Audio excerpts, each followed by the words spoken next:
Welcome to Beyond the Press Release, a production of AGORACOM, in which we take the time to speak with small cap executives after they put out important news. With us today, happy to have them back because we've got a lot of news to talk about. Rob Anson, CEO of FOBI AI, trades in Canada under FOBI, for friends in the US under FOBIF. For those of you in the story, I'm going to do a short intro because I could do an intro for an hour and it still wouldn't cover it. But what you need to know about FOBI is they're a global leader in digital wallet pass technology that delivers real-time data analytics and engagement using artificial intelligence to drive customer activation and engagement. And that happens, guys, both in the real world and online. The real world, talk about stadiums, stores, arenas, hotels, and other large venues. And the company has a whole track record of success. Customers include the Oscars and NASDAQ, NCAA. Partners include Telus, Amazon Web Services, and Oracle. Integration, Lightspeed, Shopify, Yotpo. Acquisitions, a number of them that's made the company the leading wallet pass company. And pilots, that's something, there have been a lot of announcements there, and that's what we're talking about today because the headline is FOBI provides business update on various pilot projects. Rob, we've been waiting for this. Welcome back, my friend. Good morning, George. Thanks for having me. Hey, so we saw the press release this morning. The first question I have to ask you is, because I'm sure a lot of people are saying the same thing, why did the BCSC ask you to provide this update? Yeah, it's a great question. It's an easy one. Obviously, as a result of COVID last year, I mean, it seems like a distant memory, of course, now, but this was still a thing up till March. There was a lot of agreements, of course, that were impacted by that. There were a lot of loose ends around commercial terms around some of the agreements, of course, as we'll get into here, I'm sure, as we dig in a little deeper. But it was mostly for us to be able to give kind of a reset, if you will, as to the shareholder update, as to where some of these previously announced projects and pilots stood today.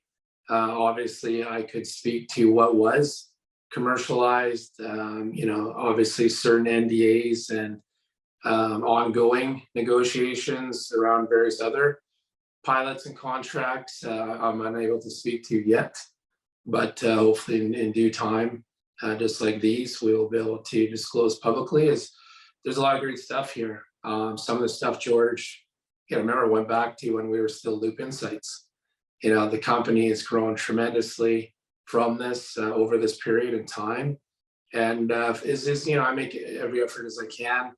Of course, from online, and I'm doing interviews such as these to give as much exposure as I can to our shareholders as to certain things, where they are in the pipeline and process. And, for the most part, they're very good about understanding what I can and cannot disclose. It's not publicly shared yet.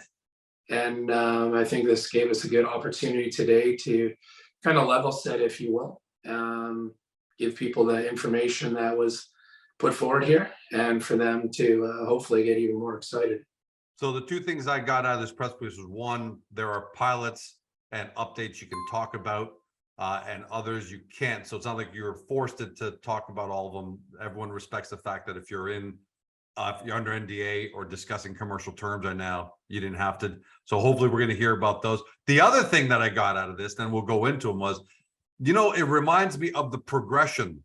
You were Loop Insights at one point. You were a smaller company, not a lot of exposure. So what the train that I picked up was Senior Frogs led to BDG Sports, which led to Allnet, which led to all this great exposure in Vegas. So those are two themes that come out of this. So let's go into what you're able to talk about. Telus, that's the big one. You've completed 2 pilot programs at Telus. You start off really small, then you upgraded to the marketplace, and then full procurement partner. And this morning, there's more information coming out of Telus. Let's talk about that first.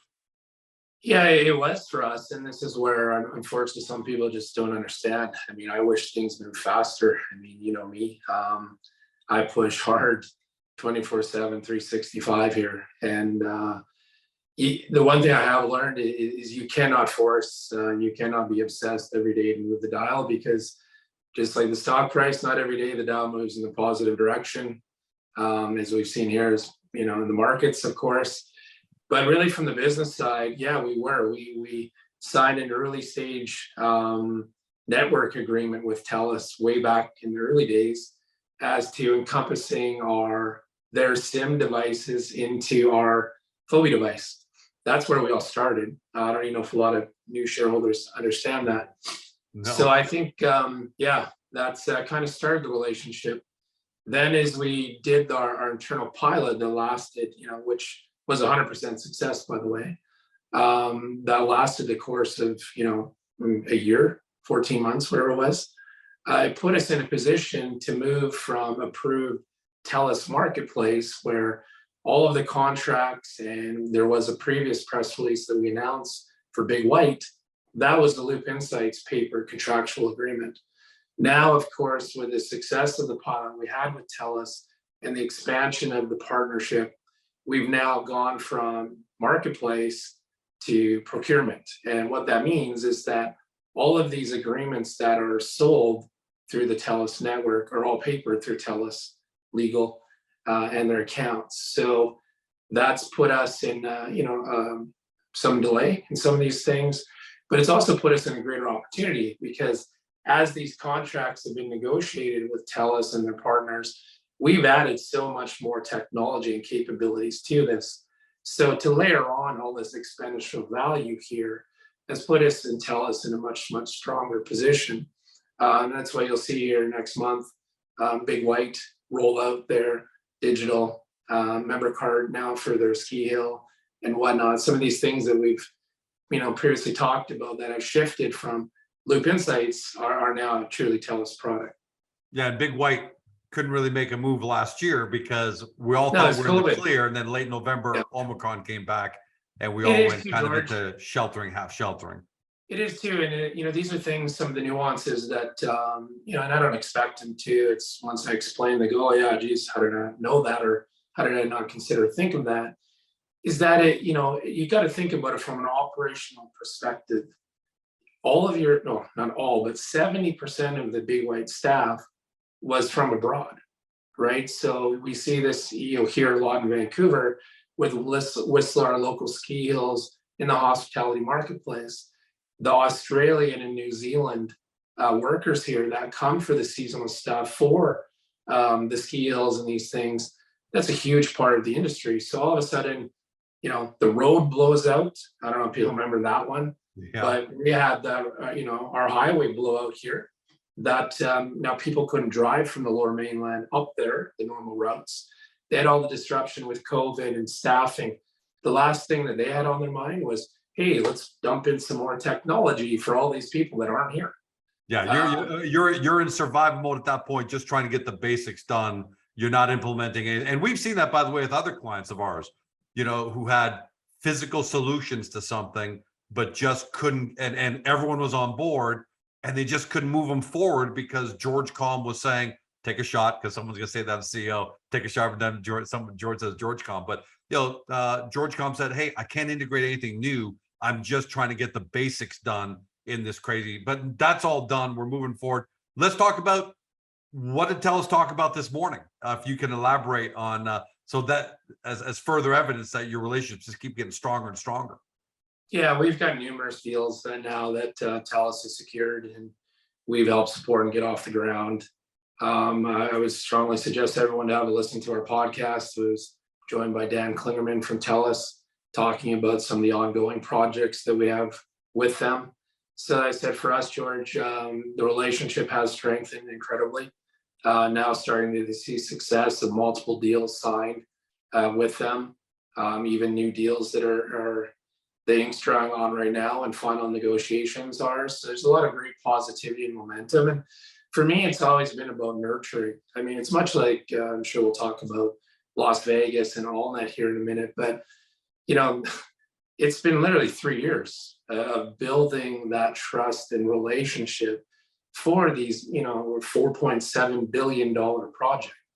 They just don't pick up, my name out of a hat and go, yeah, we're looking for a little startup company in Vancouver, Canada, of all places. These things here, this is about always been for me, is business is about relationships.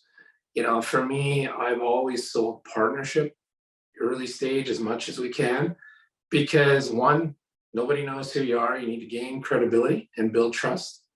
And then 3, it's about servicing their needs. You hear me speak a lot about our products are designed to solve problems. Most of them come now from customers that say, hey, Rob, I've got a pain point of this. Can you help us build us into our existing tech stock? So when, like I said, for us, this is always about business first with partners. And, as you'll see here from our successes, this has led from one to the next, to the next, to the next. When I hear sometimes when I have discussions with shareholders who, can get impatient, I don't blame them. It's people are excited and they want things to move faster. I say, look, if you're selling hot dogs, I can get revenue for you tonight. I can take a car down to the streets of Toronto and I can start getting revenue for you tonight. But when you're selling a custom technology stack into a major, Las Vegas resort, as one example of many examples, Telus and everybody else, it takes time. All right. You don't just get, hey, George, coming in and give your tech stack and solve our problem for us. And so on that note, Allnet, that's taken a big step forward. In 30 seconds first, just give new people a quick recap of what is the Allnet resort. And then let's talk about what you're doing there in terms of the update. Yeah, if people download our investor pass, they would have got obviously the links today that gives the animated artist rendering, the introduction to the project. I mean, it's spectacular. I mean, this is one that, I've been excited about now for 3 years. And as I said, this really puts us on a whole new level of exposure. I mean, just what this has brought to us in the last few months alone from opportunities as a result of this relationship and project. I couldn't spend enough money to have gained access to the quality of groups of which we are and gaining now. So it's a state of the art facility. It is non-gaming, which is a huge deal for Las Vegas. I think it's said $4.7 billion build out now. That's a blow. We're showing the video, by the way, on the screen while we're talking about it. Okay, great. Yeah, there's 2 hotel phases of it, of an all suite right on the boulevard, of course. It'll be the highest end resort property for rooms and standard on the strip, which says a lot, of course. There's a secondary hotel as well, more oriented for families. There's a conference center, but the big one for us, to me, is always about local. We go back to the unfortunate shooting at Mandalay Bay many years ago when the Knights launched. We saw a huge rally around Vegas Strong, right? Las Vegas has a city and population, I would say, second to none around community pride and support. We've seen this now with the success of the Las Vegas Knights, now the Raiders. Soccer, looks like the Oakland A's are going to be moving locations as well to Las Vegas. So I think it's very interesting that the dynamic of the city, and it's played a big part here because they've built a lot of the amenities for the surrounding areas, of course, to include a Whole Foods grocery store, to include medical services, and then, of course, financial banking. All of these things are built into it. The big one, though, and the big kind of cherry on the top, you could say, is the 25,000 seat retractable roof. Awesome. It's Pro awesome. sports entertainment that is built 100% spec to NBA compliance. Obviously Jackie's background is former world champion NBA star and local UNLV.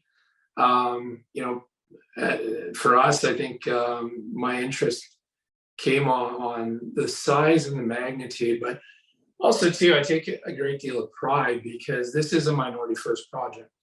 I don't know if people know that or not, but it's something that they've endured a lot over the last 10 years. I mean, I think I had problems with COVID, trying to raise $4.7 billion over all this uncertainty and market crashes and whatnot. So I get my hats off to Jackie and Owen and team there that have got this across the line now. And it is going, and it is under construction, and we're playing a huge part in this project. What has it done for FOBI exposure that your technology stack is going to power the Allnet resort and all the engagement, interaction, and everything that goes with it? What kind of exposure, credibility? What kind of doors has it opened up for FOBI, not just in Vegas, but maybe for other major resorts around the world?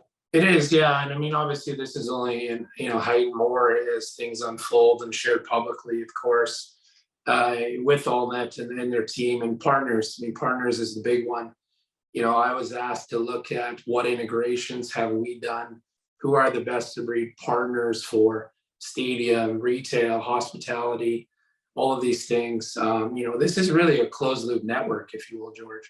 So if you think it from a wallet capacity perspective, now having all of your check-in credentials, right? All of your different restaurant dining, your shopping, there's 45 restaurants, 23 restaurants, 45 retail outlets in a mall here, all high end, of course, as you can appreciate the Las Vegas vibe and feel of one of the largest international gateways, of course, there are. All of these things around loyalty and points for shopping, spend, engagement. This will be all part of our wallet technology that drives all of this. So that fully integrated 100% real-time submersive, experience from a user perspective, it's all gonna be driven by FOBI. From check-in to checkout and everything in between. That's yeah, and all the pre-visits, post-visit communication, things like I said, there's so much here that I'm excited about, especially from a monetization perspective with partners and stuff, is it is non-gaming. So you can imagine the value of the data and those in attendance on that property. Vegas is always about someone's going somewhere next. Where are they going? That opens up a great door of opportunity. And this is just my anecdotal thought, but you just know that when people are checking into the resort and staying at the resort and doing things, there are going to be a lot of VIPs, a lot of very important people on the planet who are going to be saying, what the hell is this system? I've never seen this before. And inquiries is going to start flying in. They have to, right? Because it is. I've been to hotels from the whole, forever. And even the last few months, same old experience. Yeah, as things have been, unfolding, getting closer now to being, secured, and agreements signed and done. These are the things that have opened the doors because, when I'm down there or when I have, on calls here, I'm now getting introduced to the largest, other system integrations, right? Companies like GMA, of course, from a network and connectivity perspective, Boingo, which is a massive player in the Wi-Fi space, and some of these other groups, of course. The building will be wrapped in Translux, of course. This means that the perimeter will be all digital signage, basically, so people can watch. They've got a Victory Square where there's 15,000 seats being built for outdoor viewing. As I said, it's a retractable roof. So could you imagine the concerts that they'll be able to have from an experiential standpoint in stadium as well as exterior? It's really, I get goosebumps, quite honestly, when I watched that video and I listened to everyone else talk about, the art of what's possible. That's always been one of my strong suits, I would say, is, classify myself as somewhat a visionary as to where things are headed and how we get there. I think, George, I'm quite, not only proud, but I think for us, 2023 is going to be a very interesting year for us because we've been ahead of the curve, pardon to steal the pun from COVID, but we've been way ahead of the curve here around digital wallet, digital ID, credentials. Now everyone's finally getting educated from a product perspective and a product awareness. People are now catching up, right? And this means now there's more familiarity, more comfortable. People are more comfortable with understanding how to leverage and how to position these technologies. So they aren't invasive. They're not at all creating a friction. They're always about utility, experience, and application. And that's the way we've positioned everything for the last 2.5 years here. And this is why we're seeing the growth now, is not only because of the project credibility, but the global, education here. Last question on Allnet. When the resort's up and ready, 2026, I think. 2025, great. Are you still planning to have the next available FOBI AGM. So, you know, if depending on what dates, the next AGM, will we still have, you still plan to have it there? Because I think all of us would love to flock to Vegas to check out the resort, see the technology in use, experience it, and then end it off with an AGM. I think that would be fantastic.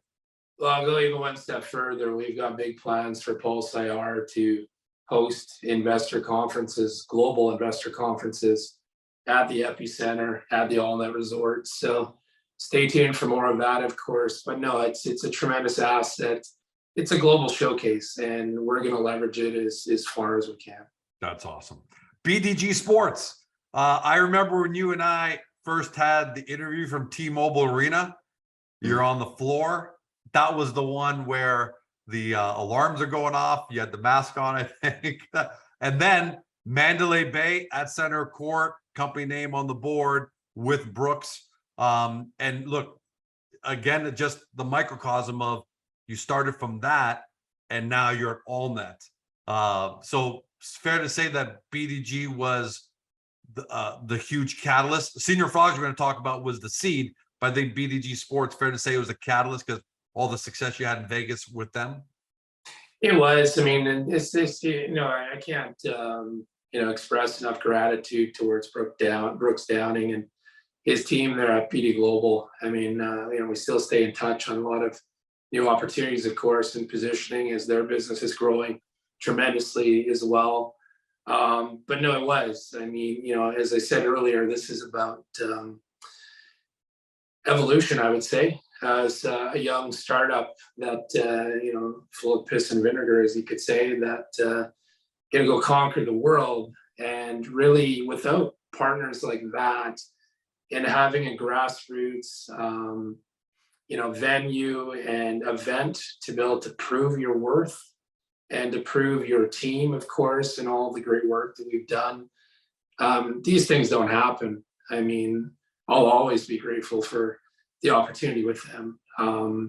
When we look at, to your point of, yes, we're doing that first interview live at Center Court in T-Mobile Arena with our name on the exterior of the building. That was kind of one of the first kind of flags in the ground, I guess you could say. And as a result of that, what John Ballister at MGM has done been a great partner for us in making introductions. And what it did, it enabled them to invite people to see the technology live in environment, right?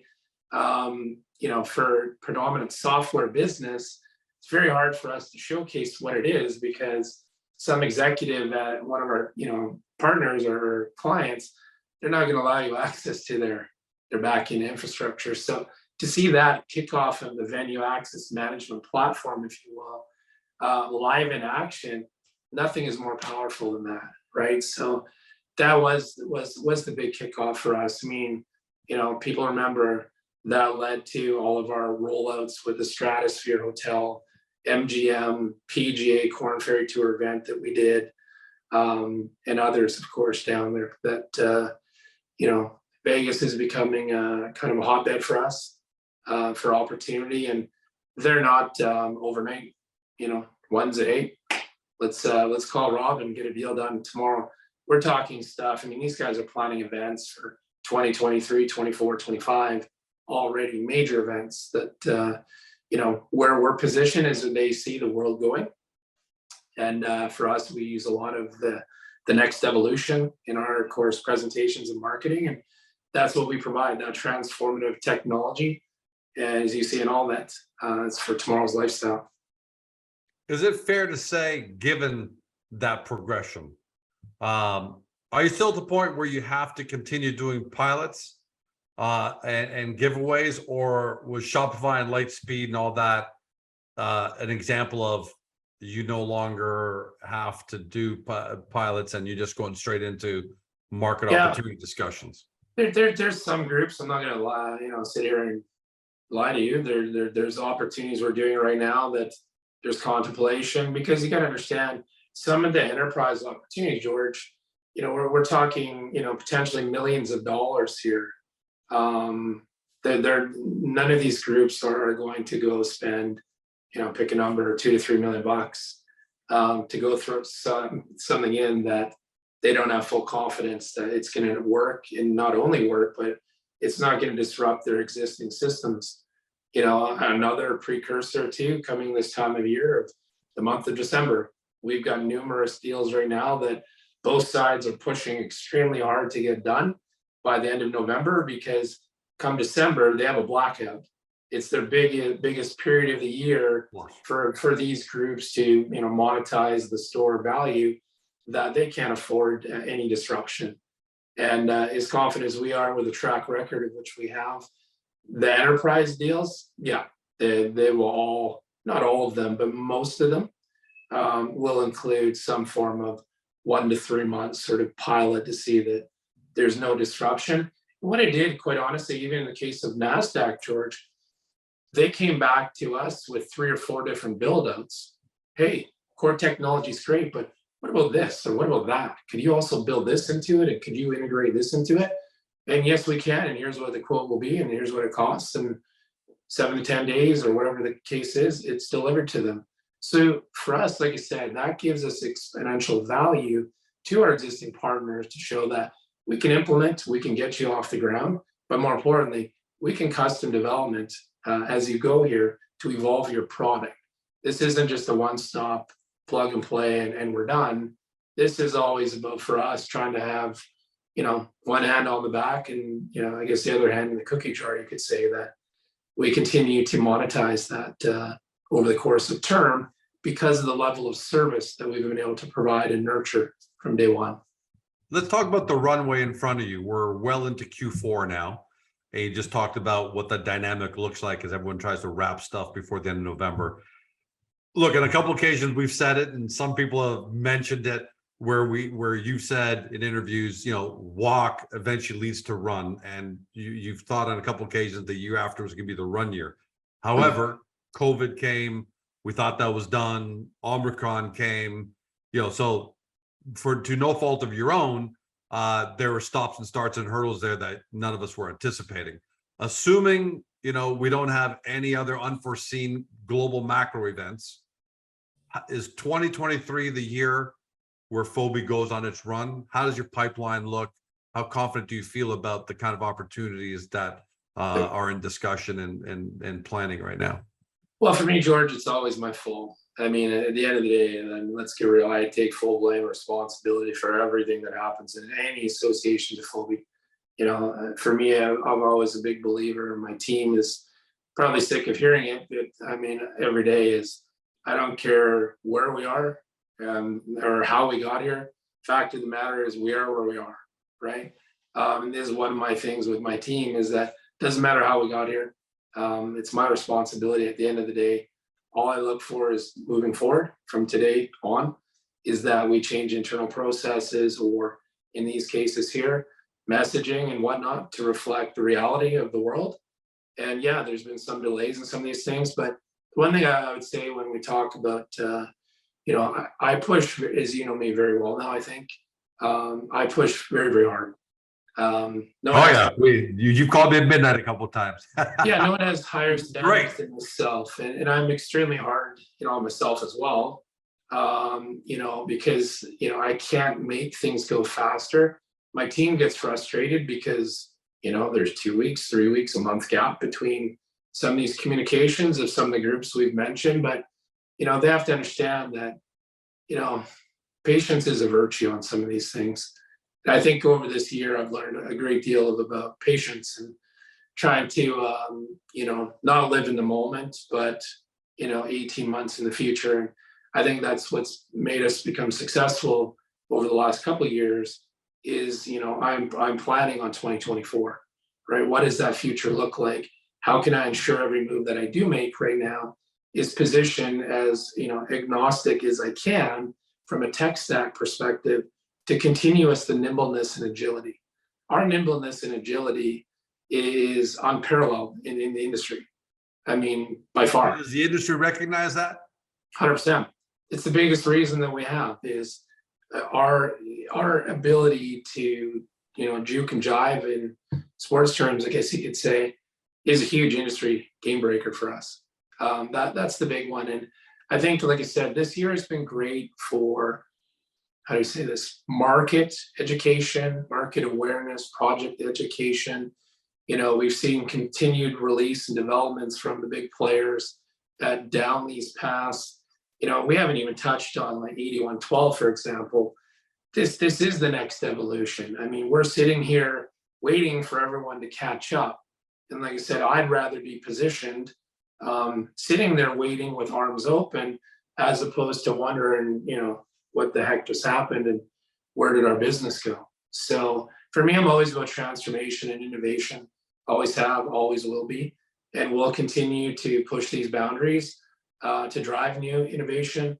The world is caught up when it comes, not caught up, but they're slowly moving on digital transformation and understanding, and our ability to connect all of these things from a data perspective, of course, has put us in this position. Are we running now? I'd say no, of course not, right? But as it's to your point, I think next year is where more so people start to see the traction. We're going to start to see that accumulative growth, and some of these things now that have been papered will come into play in a couple quarters, and that puts us in a very strong position. Like I said, we're never going to have come out and have a $50 million quarter. That's not how SaaS works, right? For us, it's going to be accumulation now of scale, as we've seen here with Barnett and Ideal, right? Data licensing, all of these things add value to the puzzle. And, I've built a pretty sophisticated puzzle from day one.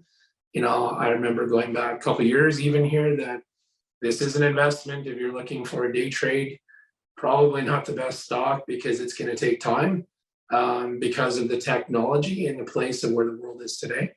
But I know that I'm very confident in 2023 and definitely what it brings to us and the market. Yeah, and I can profess to that theory, because when I first started AGORACOM way back in the day, I knew I wasn't going to do it the way everybody else was doing it, because first of all, there are 20 incumbents that were doing the traditional route, and I wasn't going to beat them. So I went to where I knew it was going, and it took a couple of years. But man, as soon as the market got to me, that was it. It was lights out, game over. So I'm hoping for the same for FOBI. It sounds like that's how you're positioned the company. And yeah, 100% position it that way. And like I said, I've learned a great deal of patience, and it's really helped me stay focused on that forward-looking perspective of where we are, how we make the best decision today for tomorrow, not for today. That's a very dangerous proposition, and we're well positioned now, not only in the market, of course, but I think if you look at our stock, George, we've had a massive consolidation. Anyone that wanted to sell have had every opportunity since December with the market correction, of course. And I think we're one of the few companies that not only have now found a bottom and a new base, if you will, with a huge consolidation, but now they start to see us that, one announcement a week, two a week. There's now traction going here. There's things that are coming from the past, right? Where there's smoke, there's fire. And I think it's now put a lot of confidence and a lot of excitement, quite honestly, gauging by the messages and calls and emails that I get, the death threats and the I should resign and I'm an idiot and all these things are done. Don't hear those near as often. But as I said, I love those too, because it is what it is. It means that people are still talking and paying attention, that, we've got a very passionate following. We've got a very broad global following now based on the reach outs that I am getting. And like I said, I'd rather be standing in the end zone, waiting for the ball to come across the goal line, as opposed to at the 50-yard line, wondering where the ball went. Just to be clear, I'm going to continue to be sending you threats, but that's on the weekend, like the Cowboys. So that'll never stop. But otherwise, thanks for being here, man. As always, I love the level of depth you get into on these updates. And I'm sure everyone really appreciates it. And this is a little long overdue. So I'm glad we did this.